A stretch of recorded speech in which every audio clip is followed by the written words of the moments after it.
ሰው ተጣልቶ አልታረቅም ሲለኝ አይ አባ ያረገኝን ነገር አልተረዱትም ሰውየው በቃ እኮ ሲለኝ አንዲት ጥያቄ አለችኝ መዘዝ ማረጋት ኪሴ ከክርስቶስ ትበልጣለህ ነው የምለው።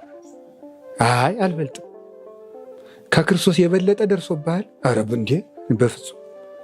እንደዚያ ከሆነ እንግዲህ ክርስቶስ እየተወጋ የሚያደርጉትን አያውቁምና ይቅር በላቸው ብሏል ስለ እሺ ብሎ ብዙ ሰው ታርቆልኛል። አሁን እዚህም ያላችሁ አልታረቅ ያላችሁ ሰዎች ካላችሁ ከክርስቶስ ትበልጣላችሁን?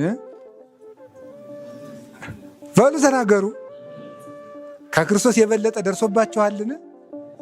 እንግዲያው ታረቁ።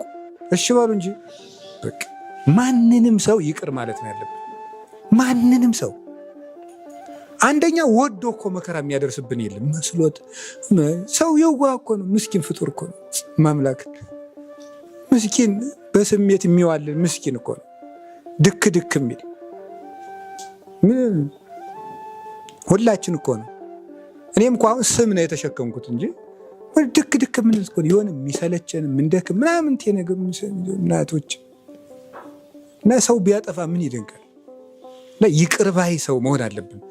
ትልቅ ሰው የሚባለው ይቅር የሚል ልብ ያለው ሰው ነው። ያንን ደግሞ የምናገኘው ክርስቶስን ስናየው ነው። ይገርማል እኮ እንዲው ሰው ሆይ ይሁድ አንተ እንደው እንደ ክርስቶስ ሆነህ አንድ ቀን ይሁዳ መጥቶ ሽጦ መጥቶ ቢስምህና ሽጦ እንደመጣ ብታውቅ እንደው ምን ታደርግ ነበር? እኔ ግን የምትነክሰው ይመስለኛል ይላል ርቱዕ ሃይማኖት። ቢያንስ እንደው አንተ እንዲህ በጥፊ ማለት ባይሆንልኝ እንዲህ አያፍርም? እንዲህ ሽጦ መጥቶ ደግሞ ባከረብ ሲል ግን እንደዛ አድርጓል። እየቻለ ነው ያበላው እጅ የፈጠረው እጅ ነው። ኦ አይዳው ለላሃኳሁ ለአዳም ተቀናዋ በቅናዋ ተመስገን።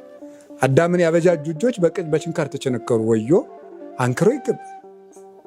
ኦ አይ ጋር ለአንሶሳ ውስጥ ተገነት ተቀናዋ በቅናዋ ተመስገን። አዳምን ፍለጋ የተንከራተቱ እግሮች በችንካር ተቸነከሩ።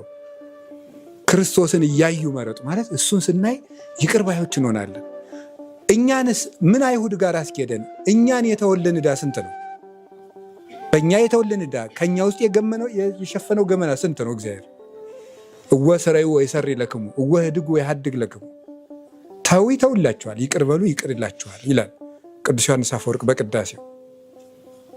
ስለዚህ ክርስቶስን እያዩ መሮጥ ማለት አንደኛው የእሱን ህይወት እያዩ መሮጥ፣ የእሱን ህይወት እያዩ መኖር